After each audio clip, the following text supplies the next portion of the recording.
கர்த்தருடைய பரிசுத்த நாமம் மயப்படுவதாக.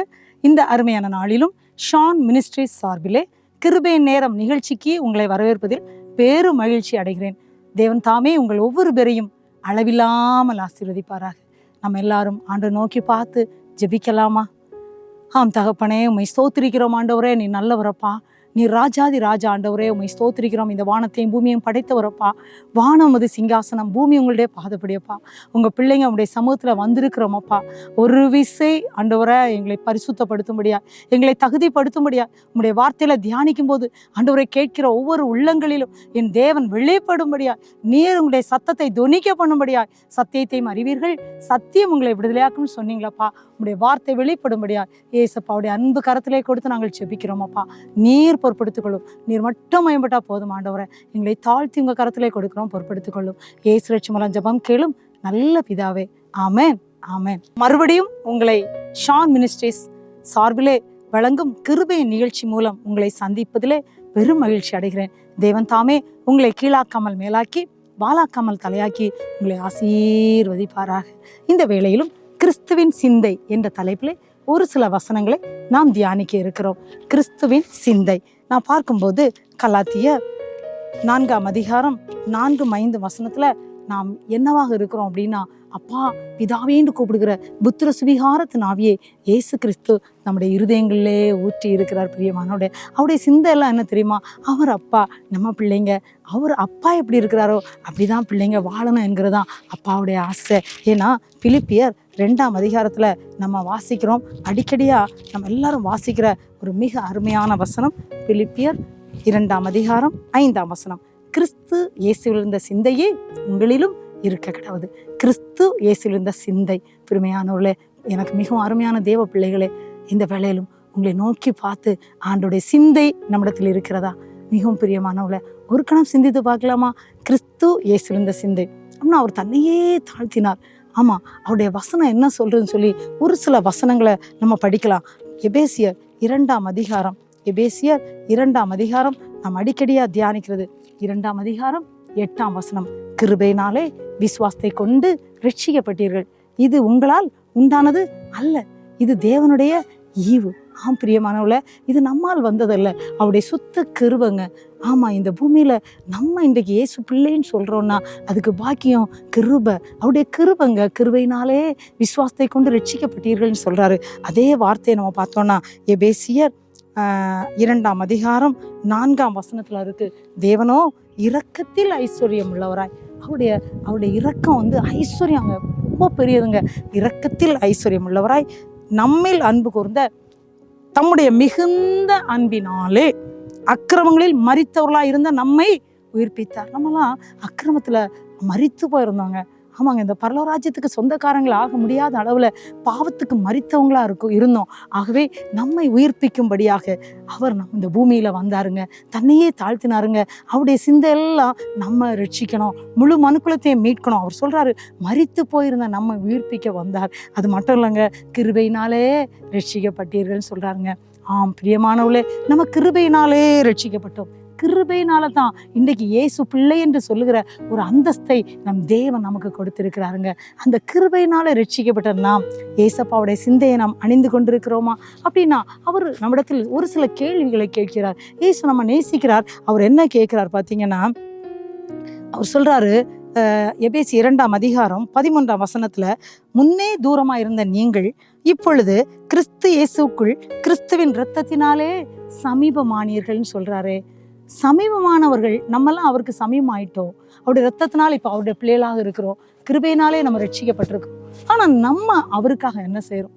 அவருடைய சிந்தையெல்லாம் அவருக்கு சமயமா நம்ம வந்துட்டோம். இப்ப நம்ம ஏசப்பாவுடைய பிள்ளைகள் தான். அப்படி என்றா நம்ம அவருக்காக என்ன செய்யறோம்? அதான் ஒரு கேள்வி. அவர் நம்மை பார்க்கிறாருங்க. அவர் நம்மை பரிதாபமா பார்க்குறாங்க. என் பிள்ளைங்கெல்லாம் என்கிட்ட வரணுமே, என் பிள்ளைங்கெல்லாம் மனம் திரும்பணுமே, என் பிள்ளைங்களுடைய சிந்தையெல்லாம் என்னுடைய சிந்தையா இருக்கணுமே. ஏன்னா ரோமர் 8ஆம் அதிகாரத்தில் அவர் தான் சொன்னாரு, மாம்சத்தின் சிந்தையோ மரணம், ஆவியின் சிந்தையோ ஜீவனும் சமாதானமும். அப்போ நம்ம சமாதானமா இருக்கணுங்க. அதாங்க இயேசு கிறிஸ்துவுக்கு சிந்தை. அவருடைய சிந்தை எல்லாம் நம்ம எப்படி இருக்கணும், எப்படி வாழணும்னு சொல்லி மிக தெளிவா இந்த எபேசியர்ல நம்ம படிக்கும்போது அழகா சொல்லியிருக்காரு. எப்படின்னா, நம்ம பகையாளிகளா இருந்தோம், நம்ம ஏசப்பா கிட்ட வர முடியாத அளவுக்கு இருந்தோம். எப்படி இருந்தோம் தெரியுமா?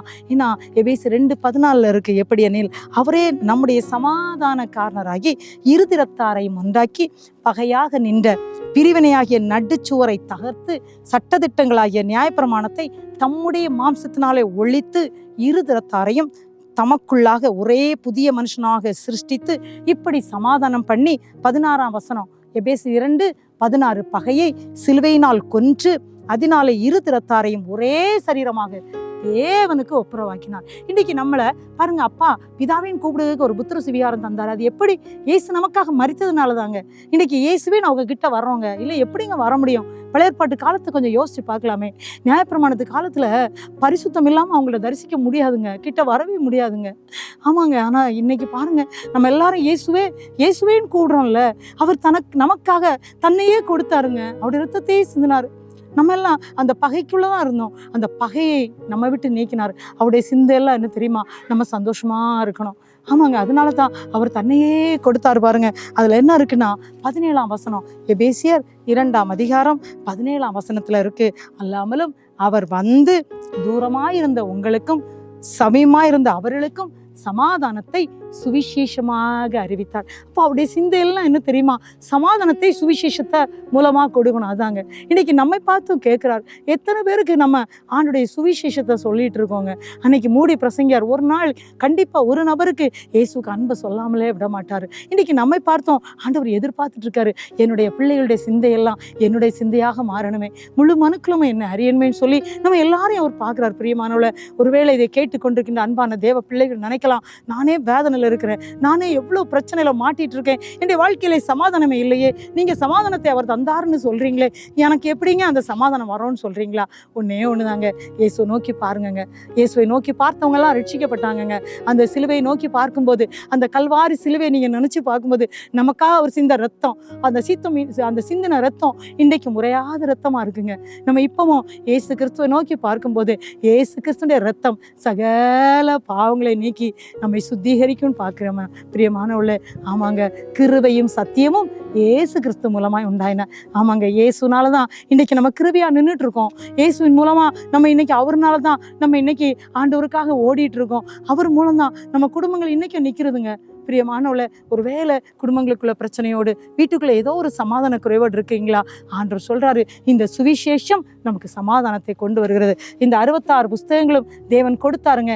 இந்த வார்த்தை மூலம் அவருடைய கிருபை நமக்கு கிடைச்சிருக்கு. இயேசு மூலம் இந்த வார்த்தை கிடைச்சிங்க. இந்த வார்த்தையும் கிருபையும் கிடைச்சிருக்கு. இந்த கிருபை தாங்க நமக்கு வாழ்க்கையில இன்னைக்கு நிலை நிறுத்தி இருக்கு. கிருபையினாலே விசுவாசத்தை கொண்டு ரட்சிக்கப்பட்டீர்கள், இது உங்களால் உண்டானது அல்ல, இது தேவனுடைய ஈவுன்னு சொல்லி பார்க்குறோம். அப்போ இந்த வேத வசனத்தை பார்க்கும்போது எபேசியர் 2:20 படிக்கிறோங்க.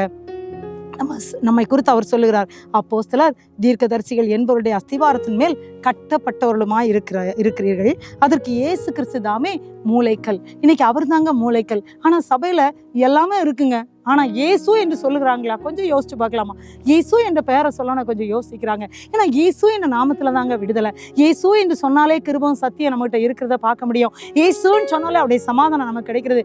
ஏசப்பா என் உள்ளத்துக்குள்ள இருக்கிறீங்கப்பா, ஆனா அநேக நேரத்துல நான் உங்களை விட்டுக்கிட்டு நீங்க என்ன கதவை தட்ட வைக்கிறேன்ப்பா, என்ன மன்னிச்சிருங்கப்பா, என் உள்ளத்துக்குள்ள வந்துருங்கப்பான்னு சொன்னோன்னா அவர் நமக்குள்ளே வாசம் செய்கிறார். பிரியமானவர்களே, இந்த வேளையிலோ நம்ம அவரை பார்த்து கேட்கலாம், ஏசப்பா என் கூடவே நீங்க எனக்கு உங்க ஆவியை எனக்கு இருதயத்துக்குள்ள ஊட்டி இருக்கீங்க, ஆனா நான் அடிக்கடியா உங்களை விட்டுக்கிட்டு என் விருப்பப்படி வாழ்றேன்ப்பா, நீங்க அதனாலதான் கதவை தட்டிட்டே இருக்கேன்னு சொல்றீங்க. ஒருவன் சத்தத்தை கேட்டு கதவை திறந்தால் நான் அவனிடத்துல பிரவேசித்து அவனோடு போஜனம் பண்ணினேன். அப்பா என் கூடவே இருங்கப்பா, எனக்குள்ள இருங்கப்பான்னு சொல்லி நம்ம சொல்லலாமா? ஏன்னா இயேசு அதைத்தான் விரும்புகிறார். அவருடைய சிந்தையெல்லாம் அதுதாங்க. இயேசுவும் நம்மளும் தான். நம்ம எப்பவும் இயேசுவை பற்றி கொண்டவளா இருக்கும்போது, இயேசு நம்ம கூடவே இருக்கும்போது, என்ன பிரச்சனை வந்தாலும் என்ன போராட்டம் வந்தாலும் அவர் நம்மகிட்ட பேசுவார். கலங்காதே மகளே மகனே, நான் உங்க கூட தான் இருக்கிறேன், இந்த போராட்டம் உன்னை ஒண்ணுமே செய்யாது, நீ விடுதலை பெற போறான்னு. ஏன்னா எத்தனை பழையற்பாட்டு பக்தர்கள் அந்த மாதிரி பாடுபட்ட தேவ பக்தர்களை நம்ம பார்க்கிறோம். அப்போஸ்தலனாகிய பவுல் எத்தனை பாடுகள் பெற்றாரு.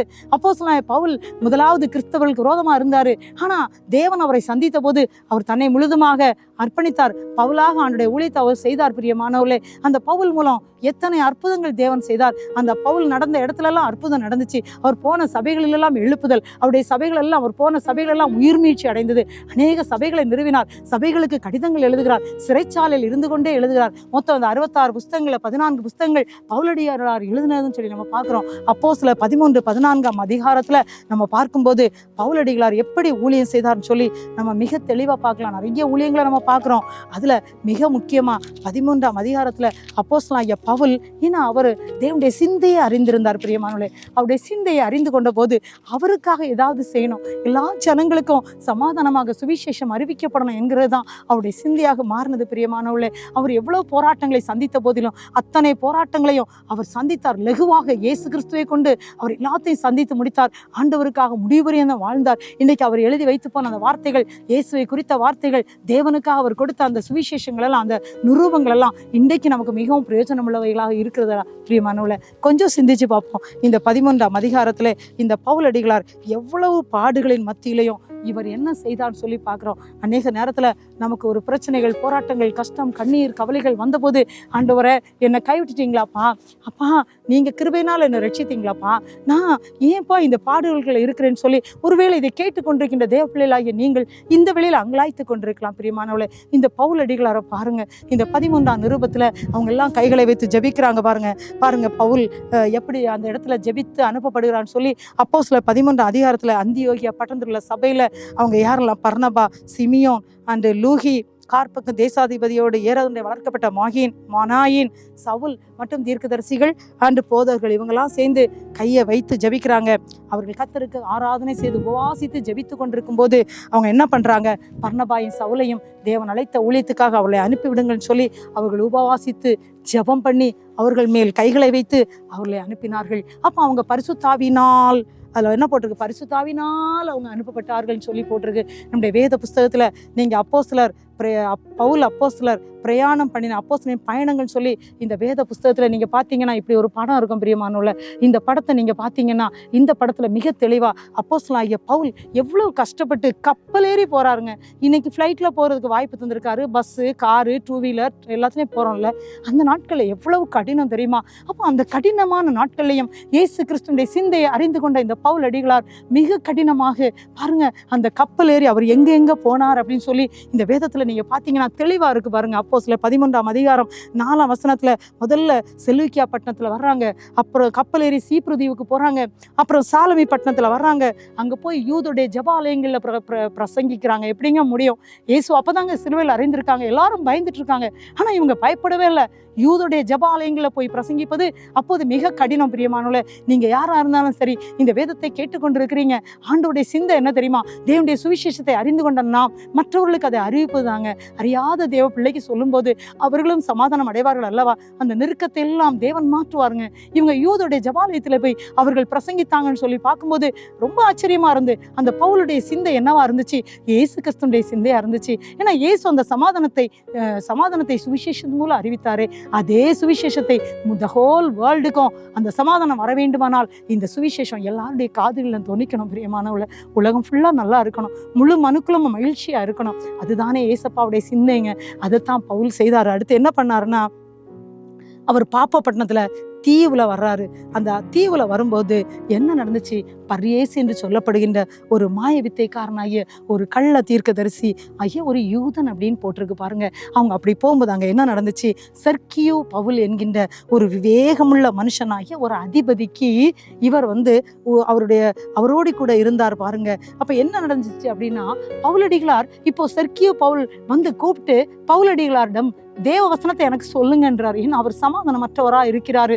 தேவ சமாதானத்தை அறிந்து கொள்ளணும். ஏன்னா வசனத்தின் மூலம்தான் சமாதானத்தை பெற்றுக்கொள்ள முடியும், அந்த கிருபையை பெற்றுக்கொள்ள முடியும், அந்த ஜீவனை பெற்றுக்கொள்ள முடியும். அதுதான் இயேசுவின் சிந்தை. அந்த சிந்தை பவுலிடம் இருந்ததுனால அதை செர்கியு பவுல் அறிந்து கொண்டு, எனக்கும் உங்க வசனத்தை சொல்ல மாட்டீங்களா அப்படின்னு சொல்லி கேட்டாருங்க.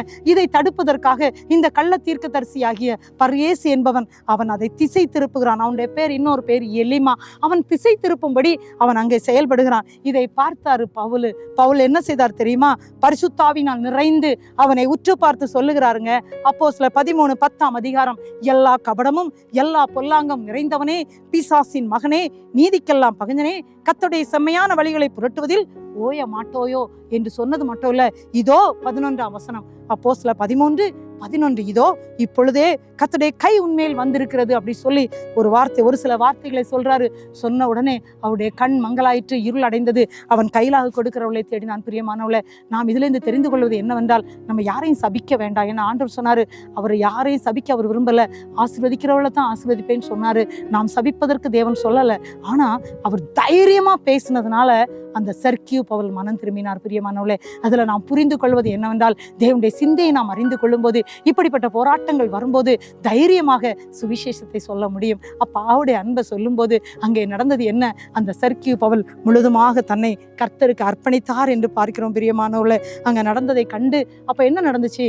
அந்த 12ஆம் வசனம் அப்போஸ்தலர் 13:12, அப்பொழுது அதிபதி சம்பவித்ததை கண்டு கர்த்தருடைய உபதேசத்தை குறித்து அதிசயப்பட்டு விசுவாசித்தான். எவ்வளவு பெரிய காரியம் பார்த்தீங்களா? எவ்வளவு பெரிய காரியம் அந்த இடத்துல நடக்குது. பிரியமானவளே, எவ்வளவு கஷ்டப்பட்டு கடந்து போனாங்க, எவ்வளவு பாடுபட்டு அவங்க தீவுகளெல்லாம் கடந்து போறாங்க. ஆனா இப்ப என்ன நடந்துச்சு? மறுபடியும் அங்க அந்த செர்கியூ பவுல் மனம் திரும்பின உடனே இவங்க எங்க போறாங்கன்னா, மறுபடியும் பம்பிலியா பாப்போ பட்டணத்தை விட்டுட்டு இப்போ மறுபடியும் கப்பல் ஏறி பம்பிலியா அண்ட் பெர்கே பட்டணத்துக்கு வராங்க. இப்போ யோவான் எருசலேமுக்கு ஊழியம் செய்ய திரும்பி போறாரு. இப்போ இவங்க என்ன பண்றாங்க? பெர்கே பட்டணத்தை விட்டு புறப்பட்டு பிசீதியா நாட்டில் உள்ள அந்தியோகியாவுக்கு வர்றாங்க. எதுக்காக ஆவியானவர் இதை செய்ய சொல்றாரு அப்படின்னா, இவ்வளவு பாடுபட்டு தாங்க அன்றைக்கு இந்த சுவிசேஷத்தை பவுல் அறிவித்தாருங்க. இன்றைக்கும் நம்ம சின்ன ஒரு கஷ்டம் வந்தோடனே, நான் ஒரு ஆண்டவருக்காக செயல்படணும் நம்ம நினைக்கிறோம்ல, அப்ப நம்ம செயல்பட்டு இருக்கும் போதே சில போராட்டங்கள் குடும்பங்கள்ல வந்தோடனே நம்ம என்ன நினைக்கிறோம்? ஆண்டவரை தேடுறேன், ஆனா பயங்கரமான போராட்டமா இருக்குன்னு சொல்லி அநேகர் என்ன செய்யறாங்க? இயேசுவோடு இருக்கிறத விட்டு விடுறாங்கங்க. ஆனா இந்த பவுலடியாளருடைய வாழ்க்கை நமக்கு ஒரு எக்ஸாம்பிளா இயேசப்பா நமக்கு காட்டி கொடுக்குறாருங்க. இவர் என்ன பண்றாரு பார்த்தீங்கன்னா, அப்படியே அவர் போய் இயேசுவை குறித்து மிக தெளிவாக எங்க தெரியுமா பேசுறாரு? யூதருடைய ஜெபாலயங்கள்ல பேசுறாருங்க. அதாங்க ஒரு ஹைலைட். யூதருடைய ஜெபாலயங்கள்ல பேசுறது ரொம்ப கஷ்டங்க, ஆனா பேசினார். அப்படி என்றால் நம்ம எல்லாரும் தேவன் எதற்கு வைத்திருக்கிறார்? ஆமா, சில இடங்கள்ல தேவன் நம்மை அழைத்து செல்வார், சில தேவ பிள்ளைகள்கிட்ட பேச வைப்பார், சில இடங்கள்ல நம்ம தைரியமா இயேசுடைய வசனத்தை சொல்ல வைப்பாருங்க. அதனால சில கஷ்டங்கள் பாடுகள் இருக்கலாம், ஆனா எல்லாரையும் தேவன் சந்திப்பார். ஒருவரும் அழிந்து போறது தேவனுக்கு சித்தம் அல்ல. நம்ம யாரையும் சபிக்க கூடாதுங்க, எல்லாரையும் ஆசீர்வதித்தா நம்ம ஜெபிக்கணும். ஆனா தைரியமா சுவிசேஷத்தை சொல்லும்படியா தேவன் இதன் மூலம் நமக்கு கற்றுக் கொடுக்கிறார். இவர் சொன்ன வசனத்தின்படியா என்ன நடந்துச்சு தெரியுமா? இந்த இடத்துல ஒரு பெரிய அற்புதம் நடக்கு. நீங்க அப்படியே 13, 14ஆம் அதிகாரங்களை படிச்சு பார்த்தீங்கன்னா, புறஜாதியார் எல்லாம் வசனத்தை கேட்டாங்களாம். அதே 13ஆம் அதிகாரம் அப்போஸ்தலர் 13:48 படிச்சு பாருங்க. புறஜாதியார் அதை கேட்டு சந்தோஷப்பட்டார்கள்.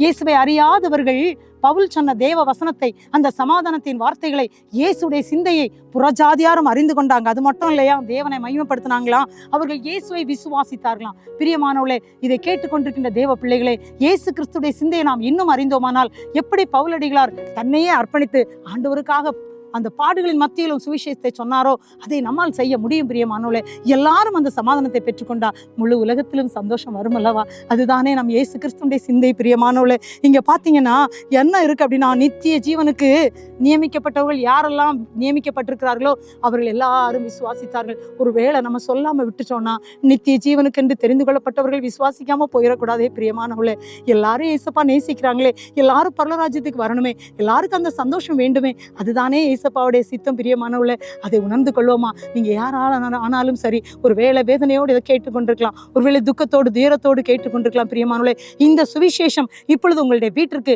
உங்களுடைய தனிப்பட்ட வாழ்க்கைக்கு சமாதானத்தை கொடுக்கிற வார்த்தையாக உங்களை நோக்கி வந்து கொண்டிருக்கிறது. பிரியமானவர்களே, ஏன்னா இயேசு ஜீவிக்கிறார், இயேசு உயிரோடு இருக்கிறார். இயேசுவை நீங்கள் தேடும் போது, இந்த வார்த்தைகளை படிக்கும் போது, இந்த வார்த்தை மூலம் கிருபையும் சத்தியமும் நமக்கு கிடைக்கிறது. பிரியமானவர்களே, நீங்கள் எந்த வேதனையாக இருந்தாலும் சரி, இந்த வேளையில ஏதாவது ஒரு போராட்டத்தில் நீங்கள் இருந்தாலும் சரி, வேத வசனத்தை உட்கொள்ள பழகி கொள்ளுங்கள். பிரியமானவர்களே, இந்த வார்த்தைகளை கேட்க பழகி கொள்ளுங்கள். கேட்க கேட்க, உபதேசங்களை கேட்க கேட்க உங்களுடைய வீட்டுக்குள்ள தேவ சமாதானம் கடந்து வரும். பிரியமானவர்களே, ஏன்னா பவுல் போன இடத்துல எல்லாம் சமாதானம் வந்தது, வியாதிகள் மாறினது. இங்க அடுத்து என்ன நடக்குன்னா, 49ஆவது வசனம் அப்போஸ்தலர் 13:49 கர்த்தருடைய வசனம் அத்தேசம் எங்கு பிரசித்தமாயிற்று.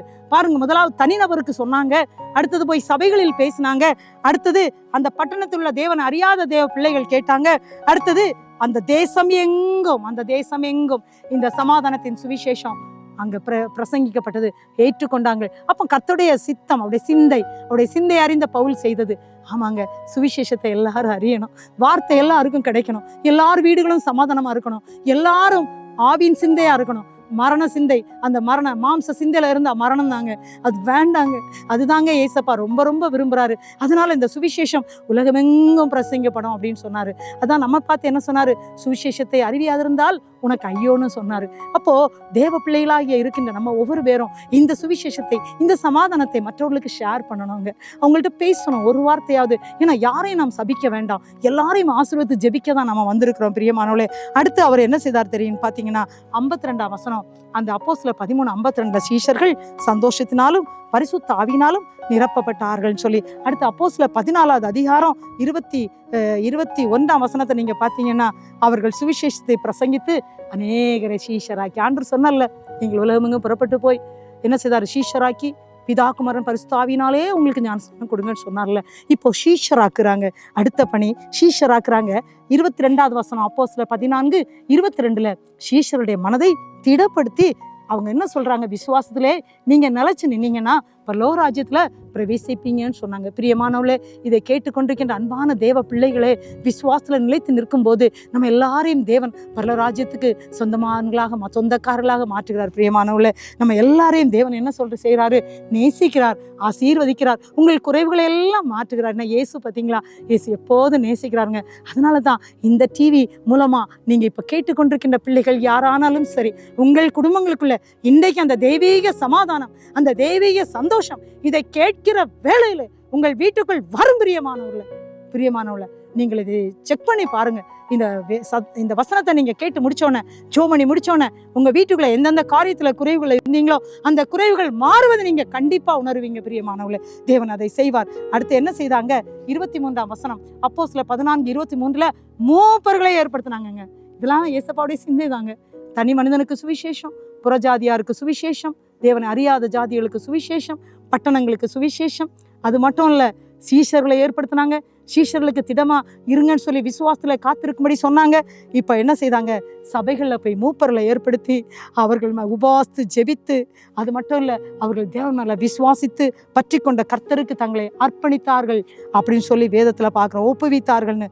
அப்புறம் அவங்க என்ன செய்யறாங்கன்னா, அப்படியே அதை பட்டுக்கிட்டு சும்மா இருக்கல, அப்படி அநேக நாட்கள் அவங்க சீஷருடனே சஞ்சரித்தாங்களாம், ஆண்டவருக்காக நின்றாங்களாம். பிரியமானவர்களே, இதே பவுலடிகளார் தான் நமக்கு அழகா ரோமர் 1ஆம் அதிகாரத்துல மிக தெளிவாக மாம்சத்தின் கிரியை வேண்டாம் பிரியமானவர்களேன்னு சொல்றாரு.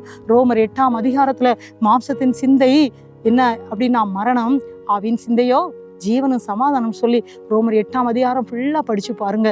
ரொம்ப சந்தோஷமா இருக்கும். ஏன்னா அப்பா இயேசு நமக்கு அப்பா, நம்ம எல்லாம் அவங்க பிள்ளைங்க. அப்பான்னு கூப்பிட்டா போதும், இயேசுவே என் குடும்பத்துல வாங்க, இயேசுவே என் வீட்டுக்குள்ள வாங்க, இயேசுவே எங்க வீட்டுக்குள்ள பிரச்சனைகளை எடுத்து போடுங்க இயேசுவேன்னு சொல்லும்போது இயேசு உங்க வீட்டுக்குள்ள வருவாருங்க. கண்டிப்பா உங்களை ஆசீர்வதிப்பாருங்க, குறைவு எல்லாம் மாற்றுவாரு. என்ன சொல்லியிருக்காரு அப்படின்னா, ரோமர் 1ஆம் அதிகாரத்துல அவர் 21 சொல்லுவார், அநேகர் தேவனை அறிஞ்சவங்க தேவனை துதிக்கல, தேவனை ஸ்தோத்திரிக்கல, அவனுடைய சிந்தையை அறிந்து செயல்படாததுனால அந்த சிந்தையெல்லாம் வீணாயிட்டு தான், அந்த சிந்தனையிலே வீணர் ஆயிடுவார்களாம். அதாவது யூஸ்லெஸ் அப்படின்னா வீணர், வேஸ்ட்டு. அந்த சிந்தையெல்லாம் வீணாயிருமா. ஏன்னா தேவனை தெரிஞ்சு துதிக்காத போது.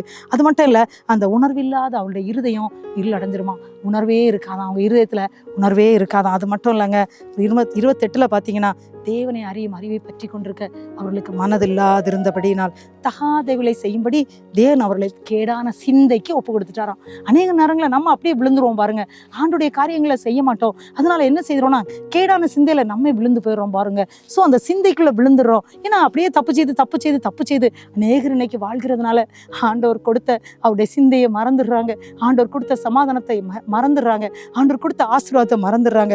அதனால அவங்க என்ன செய்யறாங்களாம், அந்த வசனத்தை நீங்க படிச்சு பாருங்க. அதே ரோமர் 1ஆம் அதிகாரம் 29 இருந்து 32 வரை இருக்கு பாருங்க. 29, 30, 31 வரிசையா இருக்கு. அவங்க வேசித்தனத்துல இருப்பாங்க, விபச்சாரத்துல இருப்பாங்க, பொருளாசையில இருப்பாங்க, பொறாமையில இருப்பாங்க, வஞ்சம், வன்மம், புறங்கூறுதல், அது மட்டும் இல்ல அகந்தை, பொறாமை, அது மட்டும் இல்லைங்க, பெற்றோர்களுக்கு கீழ்ப்படிய மாட்டாங்க, இணங்க மாட்டாங்க, இரக்கம் இருக்காது. இப்படிப்பட்டவங்க பரலோகராஜ்யத்துல வர முடியாதுன்னு சொல்றாருங்க. ஆகவே நம்ம சிந்தைக்கிடாதபடி நம்ம பார்க்கலாமா பிரியமானவர்களே, நம்ம ஆண்டவர் நோக்கி பார்த்து ஜெபிக்கலாமா. ஒருவேளை நீங்க நினைக்கலாம், என்னுடைய சிந்தை கெட்டு போயிட்டு நான் எப்படி ஆண்டவருக்குள்ள வர முடியும், என்னை இயேசு நேசிப்பாரான்னு கேட்குறீங்களா? ஆண்டவர் நோக்கி பார்த்து ஜெபிப்பீங்களா? நான் இப்போ ஜெபிக்க போறேன் உங்களுக்காக. ஆமா, அவர் சர்வ சிருஷ்டியை உண்டாக்கினவர். நான் பார்த்து ஜெபிக்கலாமா? சர்வ சிருஷ்டிக்கும் எஜமான நீரே, சர்வ சிருஷ்டியை காப்பவர் நீரே. எங்கள் இதயத்தில் உம்மை போற்றுகிறோம், என்றென்றோ பணிந்து தொழுவோம். அல்லேலூயா, அல்லேலூயா, அல்லேலூயா, அல்லேலூயா, அல்லேலூயா, அல்லேலூயா, அல்லேலூயா, ஆமென். பிரியமானவர்களே, அன்று நோக்கி பார்த்து நம்ம ஜெபிக்கலாமா? அப்பா உம்மை ஸ்தோத்திரிக்கிறோமாப்பா. அநேகம் தேவ பிள்ளைகள் இந்த வார்த்தையில கேட்டுக்கொண்டிருக்கிறாங்கப்பா. நீங்க சொன்னீங்களப்பா, ஆண்டவரே கிறிஸ்து இயேசுவின் சிந்தையே உங்களிலும் இருக்கணும்னு சொன்னீங்களப்பா. உங்க தாழ்மை எங்களுக்கு வேணுமேப்பா, உங்க ஆவியின் கனிகள் எங்களுக்கு வேணுமாப்பா, உங்க சாந்த குணம் எங்களுக்கு வேணுமாப்பா. நீங்க வசனத்தை போதிக்கும் போதே சமாதானத்தை கொடுத்தீங்களா ஆண்டவரே? அந்த வார்த்தையை நாங்களும் பற்றிக்கொள்ள உதவி செய்யுங்கப்பா. நாங்கள் பெற்றுக்கொண்ட வார்த்தையை மற்றவர்களுக்கு இலவசமா கொடுக்க உதவி செய்யுங்கப்பா. ஒவ்வொரு குடும்பங்களையும் சமாதான குறைகளோடு இருக்கிற பிள்ளைங்க இருக்கிறாங்க. இந்த வேளை நாங்கள் ஜெபிக்கிறோம். ஒவ்வொரு குடும்பத்துக்கு நேராக ஆண்டவரே இந்த வார்த்தை சமாதானத்தை கொடுக்கிற வார்த்தைகளை கடந்து செல்லட்டும் ஆண்டவரே. ஆண்டவரே, மாம்ச சிந்தையோ மரணம் சொன்னீங்களே, ஆவியின் சிந்தையோ ஜீவனும் சமாதானம் என்று சொன்னீங்களே. உம்மை அறிந்து கொண்ட பிள்ளைகள் ஆண்டவரை உம்மை துதிக்கட்டுமாப்பா. கேடான சிந்தையில விழுந்து விடாதபடி உம்மை துதிக்கிற பிள்ளைகளாக, ஆண்டவரை உம்மை ஆராதிக்கிற பிள்ளைகளாக, உம்மை சிந்தையை அறிந்து ஆண்டவரை செயல்படுகிற பிள்ளைகளாக மாற்றும் ஆண்டவரே. கேடான சிந்தையில யாராவது இருப்பார்கள்னாலும் ஆண்டவரே உம்முடைய வல்லமை ஒரு விசை ஆண்டவரே குடும்பங்களுக்குள் கடந்து வரும்படியா இயேசு கிறிஸ்துவின் ரத்தம் ஒவ்வொரு குடும்பங்களையும் மீட்கும்படியா, உம்முடைய வல்லமை ஒவ்வொரு பிள்ளைகளையும் சந்திக்கும்படியா ஜெபிக்கிறோம். அநேகம் பிள்ளைகள் இந்த வேளையில கர்த்தாவே கண்ணீரோடு இருக்கலாம், கவலையோடு இருக்கலாம் அப்பா. இந்த வேளையிலும் தேவ வல்லமை குடும்பங்களுக்குள் கடந்து வரும்படியா, ஒவ்வொரு பலவீனங்களும் மாறும்படியா இயேசுடைய அன்பு கரத்திலே அர்ப்பணித்து நான் ஜெபிக்கிறேன் ஆண்டவரே. தடைகள் விலகுவதாக இயேசுவின் நாமத்தினாலே ஒவ்வொரு குடும்பங்களுக்குள்ளும் தெய்வீக சமாதானம் கடந்து வரட்டும் என்று ஜெபிக்கிறேன் அப்பா. ஆண்டவரே, மனது உருகுகிறவரே, நீ இரக்கத்தை காண்பிக்கிற தேவனப்பா. உம்முடைய இரக்கத்தை காண்பியும் ஆண்டவரே. அப்பா, ஒவ்வொரு பிள்ளைகள் மேலும் உம்முடைய வல்லமையை ஊற்றும்படியா, நீர் இரக்கத்தை காண்பிக்கும்படியா பரிசுத்த ஆவியானவரே உம்முடைய சமாதானம் கர்த்தாவே குடும்பங்களை நேராய் கடந்து வரும்படியா ஜெபிக்கிறோம் அப்பா. ஒவ்வொரு பிள்ளைகளையும் கீழாக்காமல் மேலாக்கி, வாழாக்காமல் தலையாக்கும் ஆண்டவரே. பிள்ளைகள் வேண்டிக் கொண்ட காரியத்திலே அற்புதத்தை செய்யும் அப்பா. வியாதியோடு இருக்கிற குடும்பங்களே வியாதி மறையட்டும் அப்பா. கண்ணீரோடு இருக்கிற குடும்பங்களே கண்ணீர் மறையட்டும். பண பிரச்சனையோடு இருக்கிற பிள்ளைகளுக்கு ஆண்டவரே தேவையை சந்தியும் அப்பா. வேலை இல்லாமல் இருக்கிற பிள்ளைகளுக்கு வேலை கிடைக்கட்டும் ஆண்டவரே. இயேசுவே, நீர் மனது உருகும் அப்பா. உங்களுடைய அன்பு கரத்திலே கொடுத்து விட்டோம் அப்பா. நீர் பொறுப்படுத்திக் கொள்ளுகிறதற்காக நன்றி. இதனால் வரும் கன மகிமை துதி அப்பா இயேசுக்கு மட்டுமே செலுத்துகிற இயேசு இரட்சகமான ஜெபத்தை ஏற்றுக்கொள்ளும் அன்பு நிறைந்த பரமபிதாவே.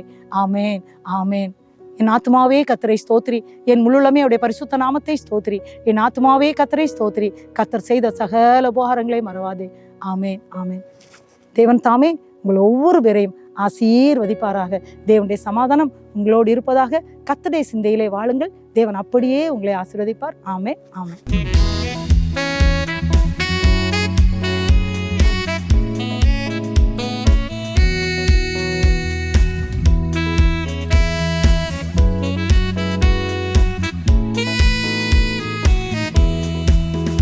என்னை நேசிக்கின்றாயா,